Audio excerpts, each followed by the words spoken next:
ನಮಸ್ತೆ ಟಿವಿ 20 ಕನ್ನಡ ವಾಹಿನಿಗೆ ಸ್ವಾಗತ. ರಾಯಚೂರು ಜಿಲ್ಲೆಯ ಸಿರವಾರ ತಾಲೂಕಿನ ಹೊಕ್ರಾಣಿ ಗ್ರಾಮದಲ್ಲಿ ಯುವತಿ ಅಶ್ವಿನಿಯ ಮೇಲೆ ಅತ್ಯಾಚಾರ ಎಸಗಿ ದ್ರೋಹಿಗಳು ಸಾಯಿಸಿ ಬಾವಿಯಲ್ಲಿ ಎಸೆದಿರುವುದನ್ನು ಖಂಡಿಸಿ ಎಂಐಎಂ ಪಕ್ಷದಿಂದ ಮಾನ್ವಿ ತಹಸೀಲ್ದಾರ್ ಮೂಲಕ ರಾಜ್ಯ ಸರ್ಕಾರಕ್ಕೆ ಮನವಿ ಸಲ್ಲಿಸಿದರು. ರಾಯಚೂರು ಜಿಲ್ಲೆಯ ಸಿರವಾರ ತಾಲೂಕಿನ ಹೊಕ್ರಾಣಿ ಗ್ರಾಮದಲ್ಲಿ ಅಶ್ವಿನಿ ಬಯಲು ಶೌಚಾಲಯಕ್ಕೆ ತೆರಳಿದ ಸಂದರ್ಭದಲ್ಲಿ ಪಾಪಿಗಳು ಅತ್ಯಾಚಾರ ಎಸಗಿ ಕೊಲೆ ಮಾಡಿ ಹೊರವಲಯದ ಬಾವಿಯಲ್ಲಿ ಬೀಸಾಡಿದ್ದು ನೋಡಿದ್ರೆ ಇದು ಖಂಡನೀಯ. ಕೂಡಲೇ ಪಾಪಿಗಳಿಗೆ ಗಲ್ಲು ಶಿಕ್ಷೆ ವಿಧಿಸಬೇಕು ಅಂತ ಒತ್ತಾಯಿಸಿದ್ರು. ಸರ್ಕಾರ ಕೂಡಲೇ ಇಂತಹ ಘಟನೆಯನ್ನ ಆಧರಿಸಿ ಹೊರ ರಾಷ್ಟ್ರಗಳಲ್ಲಿ ಯಾವ ರೀತಿ ಇದೆ ಅದೇ ರೀತಿಯಲ್ಲಿ ಕಠಿಣವಾದ ಕಾನೂನು ಜಾರಿ ಮಾಡಿ ನೀಚರಿಗೆ ಗಲ್ಲು ಶಿಕ್ಷೆ ವಿಧಿಸಬೇಕೆ, ಇಲ್ಲ ಅಂದ್ರೆ ತಕ್ಷಣವೇ ಎನ್ಕೌಂಟರ್ ಮಾಡಿ ಬಿಸಾಕಬೇಕು ಅಂತ ಆಗ್ರಹ ಮಾಡಿದ್ರು. ಅಮೀರ್ ಖಾನ್ ಪಠಾಣ್ ರಾಜ್ಯಾಧ್ಯಕ್ಷರು ಕರ್ನಾಟಕ, ನಾಸೀರ್ ಕುರೇಶಿ ತಾಲೂಕು ಅಧ್ಯಕ್ಷರು ಮಾನ್ವಿ, ಜಿಲ್ಲಾ ರಾಯಚೂರು. ಮಾನ್ಯ ಮುಖ್ಯಮಂತ್ರಿಗಳು ಕರ್ನಾಟಕ ಸರ್ಕಾರ ಬೆಂಗಳೂರು ಮೂಲಕ ಮಾನ್ಯ ತಹಸೀಲ್ದಾರರು ಮಾನ್ವಿ.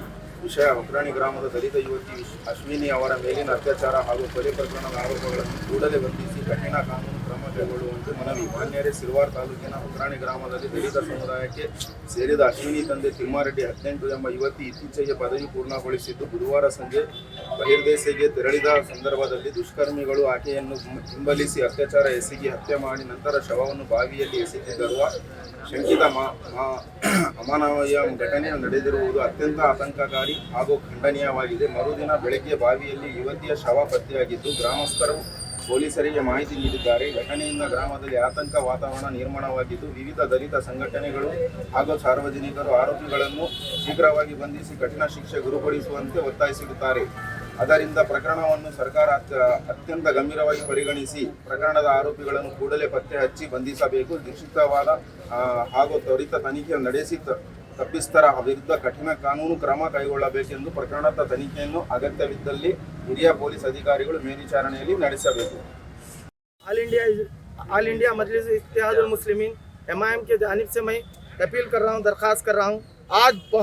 आज हम बहुत दुख और दर्द के साथ यहाँ पर जमा हुए हैं। हमारे इलाके में एक 22 साल आयशोनी बच्ची, जो 22 साल आयशोनी बच्ची के साथ बड़ा जुल्म हुआ है और इसकी इज्जत लूटी गई है और फिर इसे बेरहमी से जख्म कर कत्ल कर कुएं में डाला गया है। और क्या हमारे ज़िला रायचूर के अंदर तालुका सिरवार होक्राणी के अंदर ये जुल्म का शिकार हुआ है। और दूसरे इलाके लिंसुगुर तालुके में भी परसों हाल में भी इसी तरीके से और एक घटना पेश आई है। हम दरख्वास्त करते हैं कि हुकूमत को, कर्नाटक की हुकूमत को, ऐसे हालात गुजरते गए तो बच्चियों के ऊपर जुल्म होता गया तो उनके माँ बाप पर क्या बीतती जा रही है। आज मेरी बच्ची के ऊपर जुल्म होता तो क्या हाल होता। ये हमारी बच्ची है, ये हमारी बहन है, ये हमारी बेटी है। हम सरकार से दरख्वास्त करते हैं कि हमारे को इंसाफ चाहिए। हमारे एमआईएम के जानिब से हम आवाज़ लगा रहे हैं और उन घर वालों को भी हम सब्र देना चाहते हैं। हम उनके साथ हैं, वो हमारी बेटी है, वो हमारी बहन है। उनके माँ बाप के ऊपर बहुत बीता जा रहा है। हम अपील दिए हैं कि इंशाल्लाह इस काम को पूरी माही तकमील तक पहुँचाए, कानून कार्रवाई करे और कानून के एतबार से सजा दी जाए। अस्सलाम। ಕುಮಾರಿ ಅಶ್ವಿನಿ ಮತ್ತು ಅವರ ಕೊಲೆ ಪ್ರಕರಣದ ಬಗ್ಗೆ ನಾವು ಎಐಎಂಐಎಂ ಪಕ್ಷದ ವತಿಯಿಂದ ಮೆಮೊರಾಂಡಮ್ ತಹಸೀಲ್ದಾರಿಗೆ ಕೊಟ್ಟಿದ್ದೀವಿ. ಇಂದು ನಮ್ಮ ಭಾರತ ರಾಷ್ಟ್ರದಲ್ಲಿ ರಾಮರಾಜ್ಯ ಅಂತ ಹೇಳಿ ಒಂದು ಹುಡುಗಿ ಸ್ವಚ್ಛವಾಗಿ ತಿರುಗಕ್ಕೆ ಆಗ್ತಾ ಇಲ್ಲ. ಈ ಸರ್ಕಾರ ಏನು ಮಾಡ್ತಾ ಇದೆ ನಮ್ಗೆ ಒಂದು ಅರ್ಥ ಆಗಿಲ್ಲ. ಒಂದಾದ್ಮೇಲೆ ಒಂದು ದಲಿತ ಮತ್ತು ಎಲ್ಲ ಜಾತಿ ಜನಾಂಗದ ಹೆಣ್ಮಕ್ಳಿಗೆ ಹೊರಗಡೆ ಹೋಗೋಕೆ ಭಾಳ ಕಷ್ಟ ಆಗಿಬಿಟ್ಟದ. ಇವತ್ತು ಒಂದು ಹುಡುಗಿನ ಕನಸು ಅಷ್ಟೇ ಅಲ್ಲ, ಆ ಹುಡುಗಿನ ಆಕಾಂಕ್ಷೆಗಳು ಏನೇನಿಟ್ಟಿದ್ಲು, ಓದಿ ಮುಂದೆ ಏನಾಗಬೇಕಂತ ಮಾಡಿದ್ಲು, ಆಕಿನ ಆಸೆಗಳು ನುಚ್ಚಿ ನೂರು ಮಾಡೋದಲ್ಲದೆ ಆ ತಂದೆ, ಆ ಸಮಾಜ, ಆ ದೇಶದ ಮರ್ಯಾದೆನ ಬೇರೆ ಪಕ್ಕದ ರಾಷ್ಟ್ರಗಳಿಗೆ ಮಾರಿದಂಗೆ ಆಗೈತೆ ನಮ್ಗೆ. ಈ ಸರ್ಕಾರವು ಮುಂದೆ ಬರುವ ದಿನಗಳಲ್ಲಿ ಹೆಣ್ಮಕ್ಳಿಗೆ ರಕ್ಷಣೆ ಕೊಡಬೇಕು. ಇಲ್ಲವಾದಲ್ಲಿ ನಾವು ಉಗ್ರ ಹೋರಾಟವನ್ನು ಮಾಡ್ತೀವಿ. ಎಲ್ಲ ಸಂಘ ಸಂಸ್ಥೆಗಳು, ಎಲ್ಲ ಪಕ್ಷಗಳು ಒಂದಾಗಿ ಈ ಸರ್ಕಾರದ ವಿರುದ್ಧ ನಾವು ಪ್ರತಿಭಟನೆ ಮಾಡ್ತೀವಿ ಅಂತೇಳಿ ನಮ್ಮ ಪಕ್ಷದ ಮೂಲಕ ನಾನು ಈ ಮಾತುಗಳನ್ನ ಹೇಳಲು ಇಚ್ಛೆ ಪಡ್ತಿದ್ದೇನೆ. ಅಲ್ಲ ಸರ್, ಈಗ ತಾವು ಮನವಿ ಕೊಟ್ಟರೆ ಈ ಘಟನೆ ನಡೀತಾ ಇದೆ, ಭಾರತ ದೇಶದಲ್ಲಿ ನಡೀತಾ ಇದೆ. ಏನು ಸರ್ ಇದು ರಕ್ಷಣೆ ಇಲ್ಲ ಅಂತ ಮಹಿಳೆಯರಿಗೆ? ಈ ತರ ರಕ್ಷಣೆ ಇಲ್ಲಕ್ಕೆ ಮಾಡಿದ ಕಾರಣಗಳೇ ಈ ರಾಜಕಾರಣಿಗಳು. ತಾವು ನಿಯತ್ತಾಗಿ ತಮ್ಮ ಕೆಲಸಗಳನ್ನ ಮಾಡಿದ್ರೆ, ಎಲ್ಲ ಡಿಪಾರ್ಟ್ಮೆಂಟ್ಗಳಿಗೆ ಅವರು ಸ್ಟ್ರಿಕ್ಟ್ ಆಗಿದ್ರೆ, ಎಲ್ಲ ಡಿಪಾರ್ಟ್ಮೆಂಟ್ ಕೆಲಸ ಮಾಡಿದ್ರೆ ಇಂಥ ಯಾವ್ದು ಆಗುತ್ತಾ ಇರಲಿಲ್ಲ. ಪ್ರತಿಯೊಂದು ಮಹಿಳೆನೂ ಈಗ ಹೊರಗಡೆ ಓದಿಸಲಿಕ್ಕೆ ಇಂಥ ಕೇಸ್ ಆಯಿತು. ಅದೇ ಅವ್ರ ಮನೆಯಲ್ಲಿ ಬಾತ್ರೂಮ್ಗಳು ಸೌಲಭ್ಯಗಳು ಇಲ್ಲ, ಊರಲ್ಲಿ ಬಾತ್ರೂಮ್ಗಳು ಸೌಲಭ್ಯಗಳು, ಕರೆಂಟ್, CCTV ಯಾವುದಾದ್ರೂ ಇದ್ದಿದ್ರೆ ಇಂಥ ಮಾಡೋಕ್ಕೆ ಧೈರ್ಯವಾದಂಥ ಒಂದು ಗಣಮಗ ಮುಂದೆ ಬರೋಕ್ಕೆ ಸಾಧ್ಯ ಆಗ್ತಿರಲಿಲ್ಲ. ಇದಕ್ಕೆಲ್ಲ ಕಾರಣ ನಾನು ಇಂದು ನಡೀತಕ್ಕಂಥದ್ದು ಆಳ್ವಿಕೆಯಲ್ಲಿ ಇರತಕ್ಕಂಥ ಸರ್ಕಾರನೇ ಅಂತೇಳಿ ನಾನು ನೇರ ದೃಷ್ಟಿಯಿಂದ ಹೇಳ್ತಿದ್ದೀನಿ. ಅಲ್ಲ ಸರ್, ಏನಂತಂದ್ರೆ ಸರ್ಕಾರ ಪ್ರತಿ ಮನೆಗೊಂದು ಗ್ರಾಮೀಣ ಭಾಗದಲ್ಲಿ ಶೌಚಾಲಯ ಕಟ್ಟಿ ಕೊಡದಂತೆ. ಎಲ್ಲಿಗೆ ಸರ್, ಎಲ್ಲಿ ಹೋಗಿದೆ ಅದೆಲ್ಲ? ಶೌಚಾಲಯದ ಹಣ ಎಲ್ಲ ಇಲ್ಲ. ಮನೆಗೊಂದು ಸ್ವಚ್ಛ ಭಾರತ ಅಂತ ಕೊಟ್ಟಿದ್ದಾರೆ ಸರ್ಕಾರ.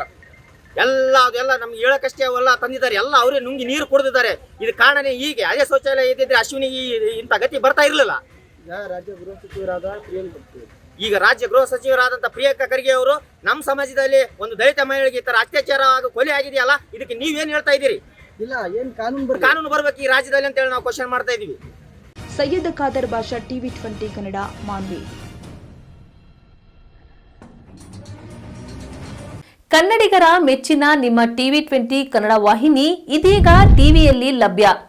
ಕರ್ನಾಟಕ ಮತ್ತು ದೇಶ ವಿದೇಶದ 360 ಡಿಗ್ರಿ ಸುದ್ದಿ ವಿವರವನ್ನ ಪಡೆಯುವುದಕ್ಕೆ ಟಿವಿ 20 ವಾಹಿನಿಯನ್ನು ಲೈಕ್ ಮಾಡಿ, ವಿಡಿಯೋಗಳನ್ನು ಶೇರ್ ಮಾಡಿ, ಕಮೆಂಟ್ ಮಾಡಿ, ಸಬ್ಸ್ಕ್ರೈಬ್ ಮಾಡಿ. HCN ಕೇಬಲ್ 842 ನಂಬರ್ನಲ್ಲಿ ಹುಕ್ಕೇರಿ ತಾಲೂಕು ಹಾಗೂ ಸಂಕೇಶ್ವರದ ಸುತ್ತಮುತ್ತಲಿನ ಹಳ್ಳಿಗಳಲ್ಲಿ ಲಭ್ಯ. PCN ಕೇಬಲ್ 129 ನಂಬರ್ನಲ್ಲಿ ಹಾರುಗೆರೆ ಸುತ್ತಮುತ್ತಲಿನ ಹಳ್ಳಿಗಳಲ್ಲಿ ಲಭ್ಯ. ರಾಯಬಾಗ್ ಡಿಜಿಟಲ್ ಚಾನೆಲ್ ಕೇಬಲ್ 80ನೇ ನಂಬರ್ನಲ್ಲಿ ರಾಯಬಾಗ ತಾಲೂಕಿನ ಸುತ್ತಮುತ್ತಲಿನ ಹಳ್ಳಿಗಳಲ್ಲಿ ಲಭ್ಯ. UDCN ಕೇಬಲ್ ನೆಟ್ವರ್ಕ್ ಉಗಾರ ಸುತ್ತಮುತ್ತಲಿನ ಹಳ್ಳಿಗಳಲ್ಲಿ ನಿಮ್ಮ ಟಿವಿ 20 ಕನ್ನಡ ವಾಹಿನಿಯೂ ಲಭ್ಯ.